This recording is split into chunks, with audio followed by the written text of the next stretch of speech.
We introduced the 19th century with a focus on the impact of industrialization. And I want to move now to consider the things that industrialization did to society during the 19th century. These were dramatic changes linked to the impact that industrialization had on global civilization. Commercial, later industrial wealth was in almost every part of the globe a threat to traditional societies. It undermined landed aristocracies, it raised the middle classes, and it reduced or ruined the peasantry, altering traditional labor forms, having an impact even on the abolition of slavery and serfdom in regions where they continued to exist. And generally, in organizing society, economic status, the wealth you had, began to replace older ways of determining your social position and the kinds of social networks that you belonged to. Industrialization speeded up the process, although commercialization hadn't begun it. Governments eventually accepted class as a way of categorizing citizens. In fact, one radical philosopher, Karl Marx, theorized that the struggle between classes was the major engine of historical progress. The way the industrialization process affected work was very transformative. One thing it did was completely change what it meant to do work, where you did it. So let's look at factories.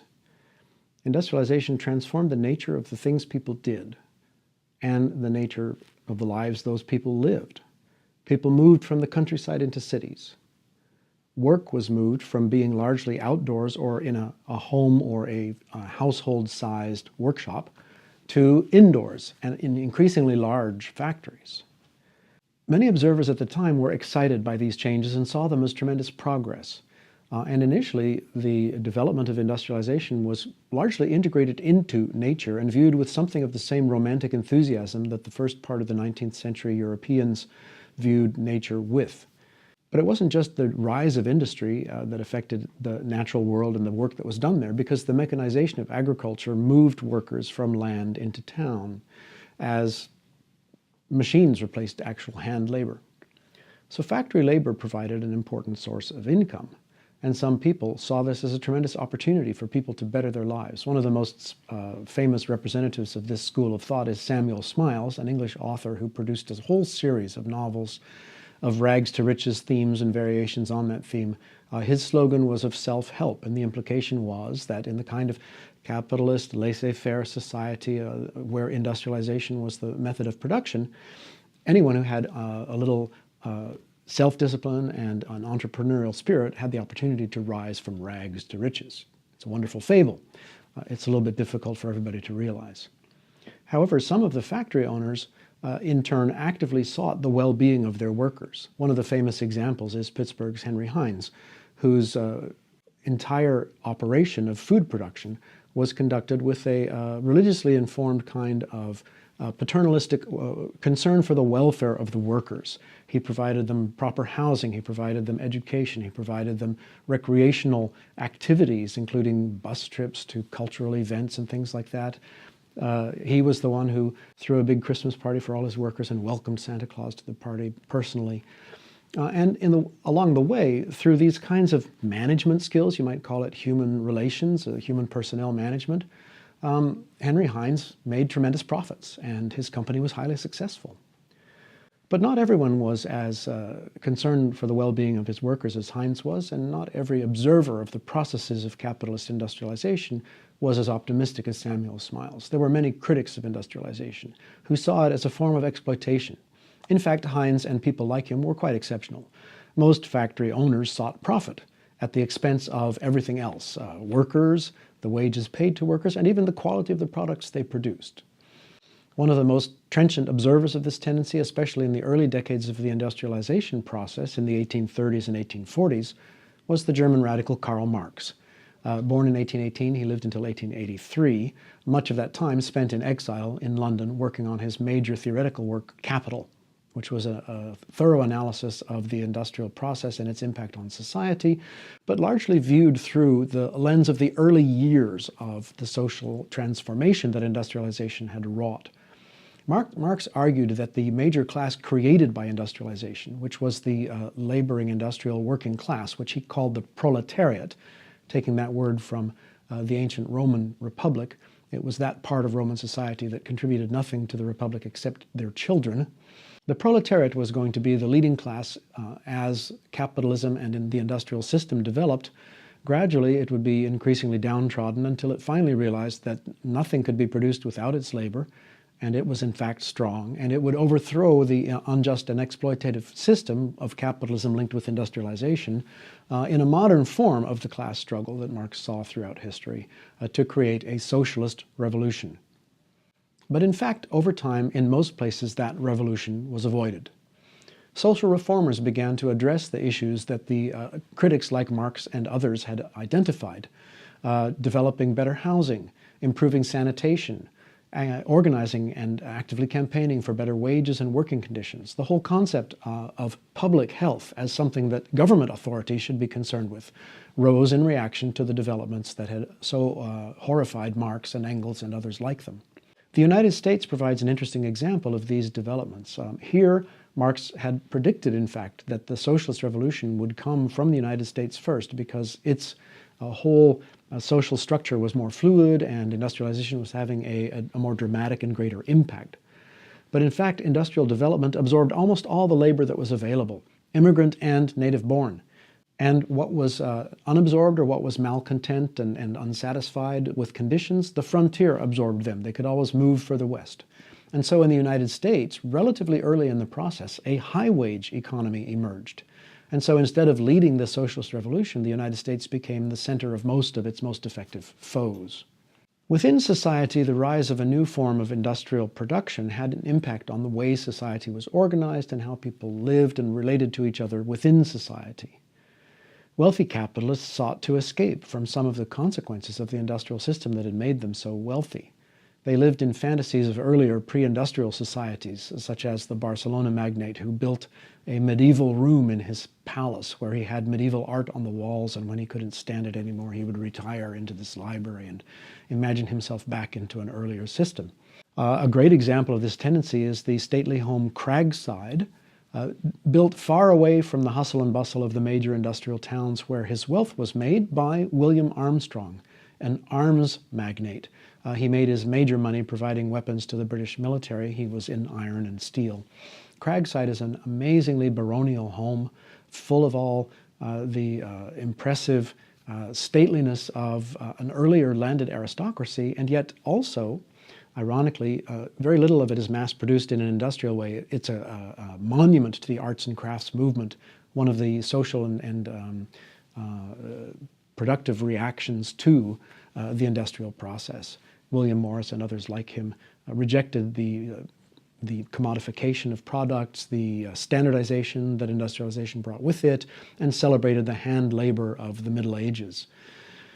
However, Armstrong had his house built from the very beginning to be lit by electricity.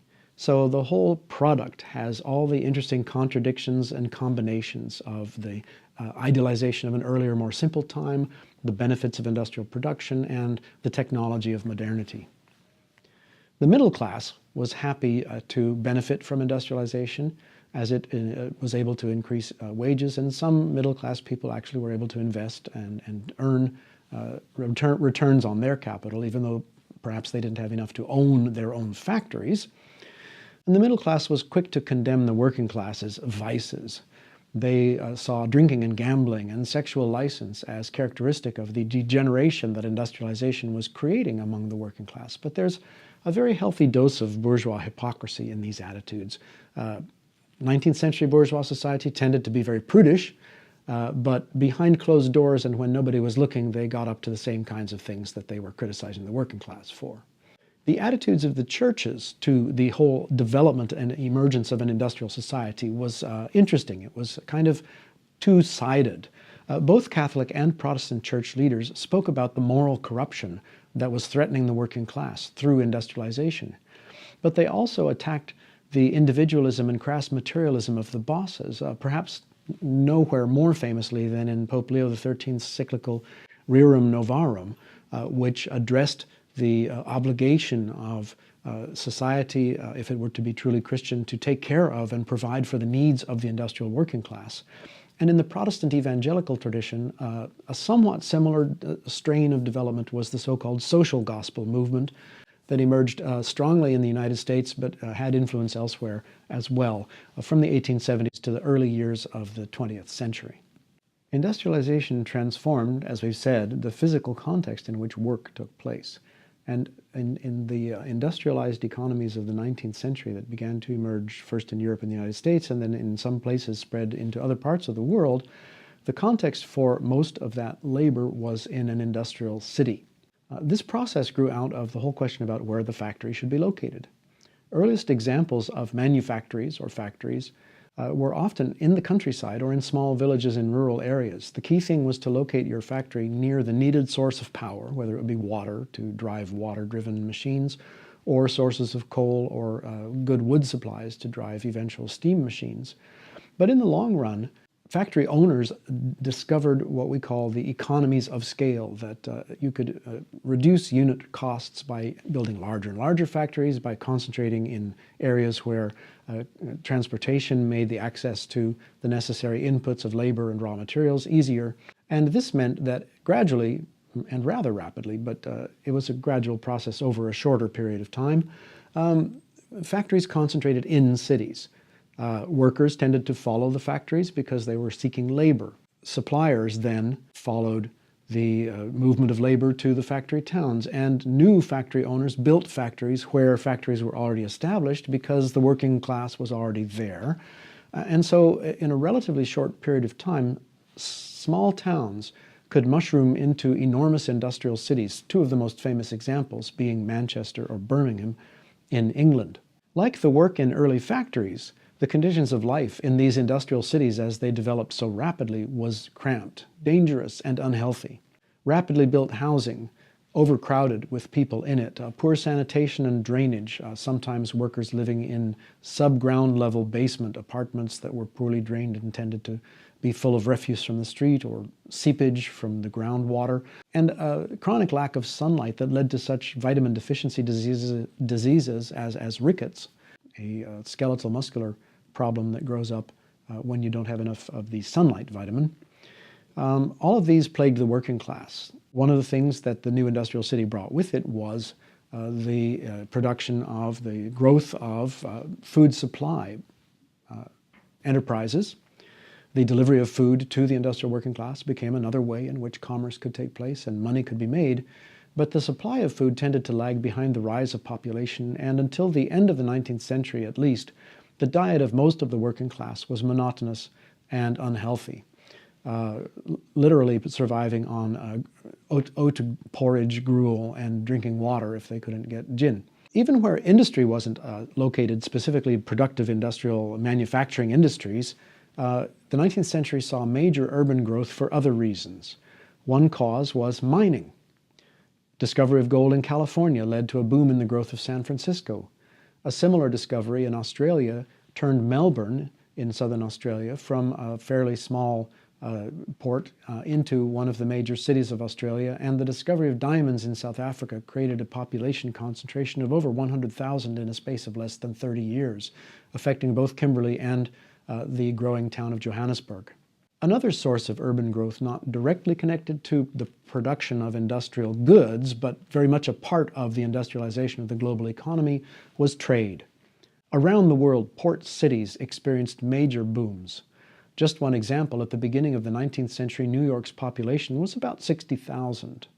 But by the end of the 19th century, it was 3.5 million. And similar dramatic growth took place outside of Europe and the United States. The port city of Alexandria in Egypt, Calcutta in India, Shanghai, which in the course of the 19th century eclipsed Guangzhou in China as the major entry port for European and American and other Western products and trade in China, all of them grew dramatically. And even in the Ottoman Empire, the Anatolian side of the empire had developed one major port city in what is today called Izmir, and which most people in those days knew as Smyrna, where trade in opium and in grapes dried into currants and raisins made fortunes for the so-called Levantines.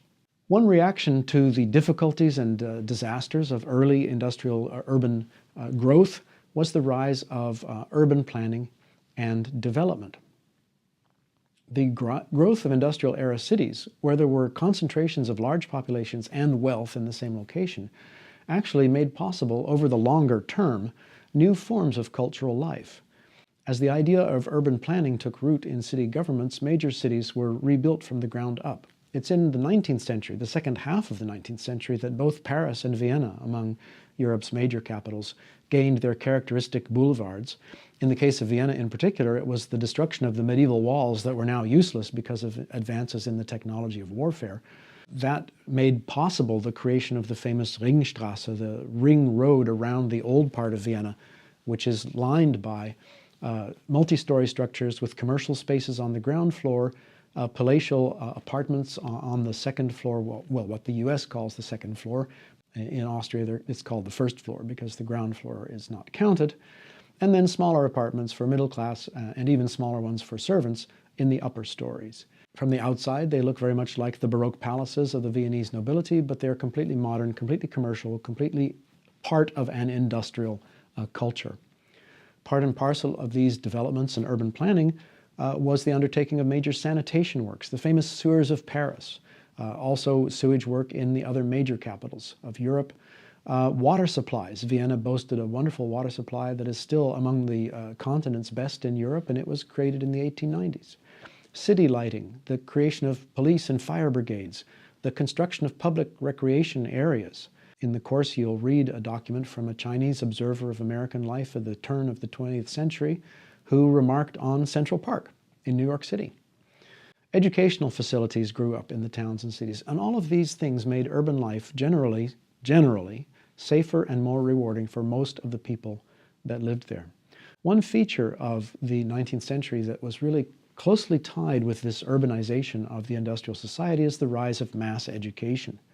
You might recall I mentioned that in the Habsburg Empire, Maria Theresa decreed universal compulsory primary education in 1775, but most other states were much slower to introduce compulsory education.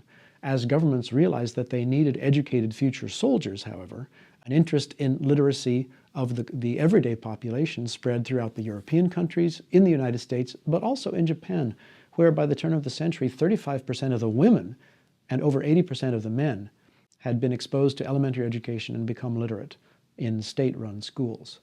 The rise of mass education, especially compulsory state-run education, challenged some long-held beliefs about the role of parents in controlling their children and about the value of individualism and personal responsibility.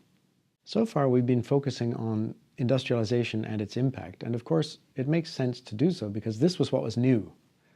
But we shouldn't lose sight of the fact that things that had already existed before industrialization, ways of pursuing productive activity and human existence, did not immediately disappear. However, practically everything was affected in one way or another by industrialization. I want to start by looking at agriculture in the industrial era and the limits to urbanization and industrialization. They spread unevenly around the world, and even in Europe, most people in the 19th century still lived and worked on the land. In a place like Russia, perhaps 80% of the population. But even in agriculture, the roles and the nature of work changed. The impact of industrialization was felt on agriculture in two different ways, depending on what we're looking at and what regions of the world we're in. In certain areas, especially in the production of meat and grain for the market, and I'm talking here about the western United States, Argentina, parts of it, at least the Pampas region, and Australia, meat and grain was produced with relatively little labor. The mechanization of the harvesting of grain meant that large labor forces were no longer necessary to reap large harvests, and the production of livestock for meat was never terribly labor intensive, especially while it was still being run wild on grazing lands and not stall produced. But other farmed products that the industrial production system of industrial capitalism demanded, in particular such things as palm oil, which was a major product in West Africa, as was cocoa, cotton, which was significant in Egypt and India, opium in the Ottoman Empire or in India. These were very labor-intensive kinds of production. And so increasingly, the industrial system demanded that peasants be mobilized to produce these kinds of products. And you see a kind of global agricultural specialization in which the production of specific crops that were raw materials for industrial processes gets concentrated in certain areas where growing that crop makes the most sense, or sometimes even where it doesn't make all that much sense. And the peasants of those regions are mobilized and forced to become reliant on producing just those crops. Coffee in Java, cotton in Egypt. Those are both good examples. In fact, the coffee in Java was forced to be grown by the Dutch in areas even where the climate or the local soil wasn't really good for coffee. But here then, the peasants are forced or encouraged or coerced into putting all their energy into producing products that they couldn't eat and that they could only sell at prices that they couldn't control. This led to a change in the relationship of the peasants to the productivity of agriculture. Loss of peasant land was characteristic of many parts of the globe as control over it passed into other hands, whether it was industrial entrepreneurs or enterprising moneylenders and other kinds of middlemen who began to amass the actual ownership of land. And so certain regions of the world where peasant smallholding had been the classic way of organizing agriculture and of the tenure of land, these were transformed into regions where the peasants were simply tenants or laborers on large land that was technically owned by others. Mining, too, was not unaffected, to use a double negative, by industrialization. The unindustrialized world supplied industry with mineral resources, and this transformed traditional societies even if industrial production of manufactured products really didn't take root in those societies. The impact of the discovery of diamonds at Kimberley in South Africa is a classic example of this. A lot of Europeans rushed to get there and to stake claims and try to set up their own diggings, but the major labor source for the diamond mines at Kimberley was from Africans who had previously lived in agricultural or pastoral societies and who were drawn into the boom towns that the mining had created, where they struggled desperately to try to recreate the social institutions and spatial organizations that they were familiar with. Their situation in some respects resembled almost a kind of serfdom. They were technically not slaves, and yet they could be beaten if they didn't work up to norms, and they could have their wages stopped, and they were controlled in very tight ways. This wasn't characteristic only of the non-European parts of the world either. Industrialism in the industrial economy stimulated mining throughout European countries as well. One of the most famous mega mining organizations is the Rio Tinto Company, which began operation in Spain and also pulled workers into mining operations from traditional agriculture. The company management was highly paternalistic and attempted to do good by its workers, but its active interference in their social lives was actually resented by the workers, and their lives were never as good as management wished they could be. The British managers who actually operated the company lived apart in walled compounds, emphasizing the solidification of class distinctions and the separation of the classes. As you might imagine, the impact of industrialization and the development of the capitalist industrial economy also had a tremendous impact on the last, not very many, surviving hunter and pastoralist societies. In general, wherever these people still existed and pursued these traditional forms of economic life, mechanized agriculture and the spread of industrialization pushed them to the verge of extinction. The areas left to them were only the most inhospitable parts, such as the Kalahari Desert in southern Africa, where the Bushmen lived, or the Australian bush, where the Aborigines were settled. And where the land was useful to white people, modern railways cut up hunting and grazing lands, dividing up the Great Plains. Modern governments drove the natives into reservations, tried to educate them into the dominant society, and in the process, these hunter-gatherer or pastoralist societies could be idealized as noble savages, but were just as often likely to be dismissed as primitives and seen as doomed or indeed fated or privileged to be absorbed into the dominant industrial and basically European-derived societies that were pushing them to the edge. As we've said, one of the things that industrialization transformed was the nature of work, and therefore it also transformed the working classes. One of the things that seems tied in some way to industrialization is the end of various kinds of forced labor. In particular, the century that saw the rise of industrialized economic systems also saw the legal abolishing of slavery. Now, one might expect that slavery would be abolished because it was proved that it would be economically inefficient. But people had known it was inefficient already.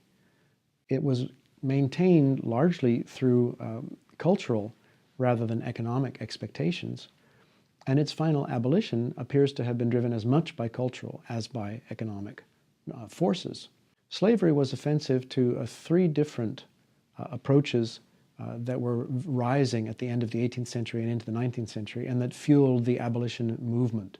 To evangelical Christians who were experiencing a revival in the 18th century, slavery was against the idea that God had created all human beings equal, and Jesus' salvation of mankind had applied to all of every color, and therefore by what justification could anyone claiming to be a Christian hold another human soul in servitude like slavery? It was also offensive to the egalitarianism that was linked to the dominant political ideology of the 19th century, liberalism, which claimed that the human beings should be equal before the law, equal citizens, equal subjects of the crown, and equally free to pursue their own self-interests, which of course slavery was a violation of. And finally, free trade arguments claimed that slavery was against economic sense. The decline of slavery came about very gradually. First, people attacked the trade in slaves. Denmark abolished slave trading in 1803, Britain in 1807. The actual abolition of holding slaves took a little bit longer. In most Latin American countries, slavery was abolished between the 1820s and 30s during the struggle for independence, but in most Latin American countries, slavery was not that significant, and in the places where it was retained, notably Paraguay and Brazil, it was retained because it was very significant to the economies of those two countries. France abolished slavery in its empires in 1848. The British had abolished slavery in the British Empire in 1834. It had become illegal to own slaves in Great Britain already in the 18th century, but that hadn't applied to the empire. The Netherlands followed in 1863. The United States finally legislated the abolition of slavery after the Emancipation Proclamation at the end of the U.S. Civil War in 1865. And the Empire of Brazil abolished slavery in 1888. Technically, legal slavery continued to survive in Africa and the Middle East for some time thereafter, but gradually it faded in significance, in part under pressure from Europeans who were using stamping out the slave trade as an excuse to intervene and to conquer territory and wipe out competitors in parts of Africa, but also in general because of the economic developments of the later imperialist capitalist era. In addition to the abolition of formal slavery, which in its initial decades didn't have such a positive impact. Actually, the abolition of the slave trade the impact of the abolition of the slave trade at first was to increase the price of slaves and increase their value. Great profits could be made by trying to break the British blockade on slaving from Africa to North America, where the economy of the South, after the invention of the cotton gin by Eli Whitney in the 1790s, had become increasingly dependent on slave-produced cotton. And also slave owners became interested in encouraging the natural increase of the slave population, much more than they had ever done before. It had already begun to happen in the seaboard Atlantic colonies of North America, but in places where generally there had been a net negative growth of the natural population of slaves. Now slave owners were concerned with breeding slaves so that children born in slavery would be slaves without you having to purchase new slaves. Eventually that too was finally abolished. It left states with serious issues about what to do with the freed slaves and what to do with the former slave owners and the economic loss that the end of slavery faced them with. Similar issues arose in Europe when serfdom, the tying of the peasantry to obligations to work for the landlord free of salary wages in return for the right to occupy and cultivate the land that they farmed, serfdom was abolished east of the Elbe River, beginning in Prussia after the Napoleonic Wars in the 1820s. After the turmoil of 1848 in Austria-Hungary, serfdom was abolished and the process was completed by legislation enacted in 1853-54. Russia finally abolished serfdom in 1861. And even in Japan, the traditional commonly owned peasant collectives began to be broken up by market forces into individual farms. Interestingly enough, the departure of serf and slave labor did not necessarily mean that a free market in wage labor was created, because in many parts of the world and for many kinds of economic activity, slaves were replaced by new kinds of forced labor. Convict labor was very important in the former slaveholding southern states of the United States, in Japan, in Europe, in Australia, and in Siberia. In Australia and in Siberia, the governments of the metropolitan countries, Russia and Great Britain, actually exiled tens of thousands of people for sometimes relatively minor crimes to transportation into Australia or to exile in Siberia, where they had to strike out and make a new life for themselves. So this was a kind of involuntary labor migration. Also, not entirely without exploitation, women and children were widely used in industry, in particular in the textile industry, where traditionally the move from household production to factory production had brought the women and children of the household with it. And in mining, where children could be used for especially dangerous and physically tight conditions. So on the one hand, women and children were considered to be productive workers. On the other hand, they were never paid as much as men. And in some sense, they were exploited because they would work for lower wages. So ironically enough, some of the leading forces behind efforts to limit the working hours and eventually abolish child labor or to reduce the working demands on women came from working men who saw them as competitors for the kinds of jobs that men could take for higher pay if the women and children weren't there. Another very important source of labor in certain parts of the world in the later 19th century, especially for hard labor such as what slaves had previously performed, were the so-called coolies. The word is dialect Chinese in origin, but it was applied equally to Indian and Chinese laborers who were recruited, often literally deported or kidnapped, and kept in sometimes long-term servitude without the ability to leave, used for railroad or other heavy construction, and in other areas, the kinds of work that would have been performed by slaves. Finally, there was an increase in free migrant labor. As railway and steamship travel made voluntary movement of peoples a lot easier, you begin to see migration of people in relatively large numbers from population centers to places where they were hoping to find a better life for themselves, whether industrial jobs or free land that they could farm. And so we see Russian and Chinese migration in large numbers into northern Asia. A traditional outlet for Chinese migration continued to be very significant and grew in the 19th century as Chinese moved into Southeast Asia. Only the continent of Europe was not a major destination of immigration. In fact, European emigrants flowed outwards by the tens of thousands, many of them going to the United States, but also to other parts of the world. And immigration was a major contribution to the United States' industrialization and to its eventual rise as a major world power. Industrialization transformed the nature of work, and therefore the construction and life of the working class, but it also had an impact on other elements of society. In fact, one could argue that the process of industrialization and the rise of a capitalist industrial economy transformed the social structures of, first of all, Europe and European-based societies, and then the rest of the world, in particular through encouraging the development of a society based on classes rather than other kinds of social relations. So wealth and how rich you were became the key thing defining what level of society you belonged in. At the bottom were the wage earners, the workers in factories, men, women, and children, known as the industrial proletariat, and somewhat to the side of them, the agricultural workers or peasants. In the middle was the bourgeoisie, a word that Marx used to mean the entire middle class. Originally it derives from the French word for a fortified self-governing royal town, or bourg. A bourgeois was a citizen of such a town, but that term was broadened in the 19th century to include the entire middle class, which divided into different kinds of occupation. When Marx talked about the bourgeoisie, of course, he was intending to speak mainly of those people who invested capital in the productive process, so owners of factories, sometimes small factories, but nevertheless capital investors. But the rise of the industrial economy created a whole number of professions in the middling classes that were not strictly speaking, the investment of capital, So factories required managers, people who controlled the production process, and gradually this became a middle-class type job, and various other kinds of so-called white-collar workers, because in those days shirts were not laundered simply every day by their owners, but had to be taken out to a washerwoman.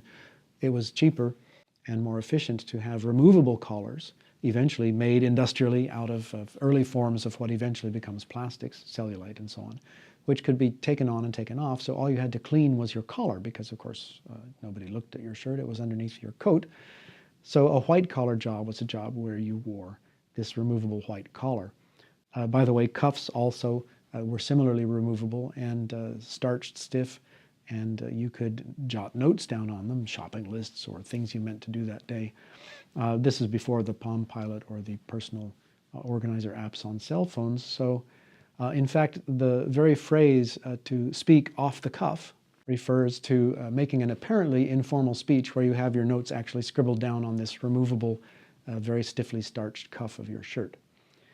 So white-collar workers, people like government employees, like teachers or professionals such as history professors at universities. These too belonged to the middle class.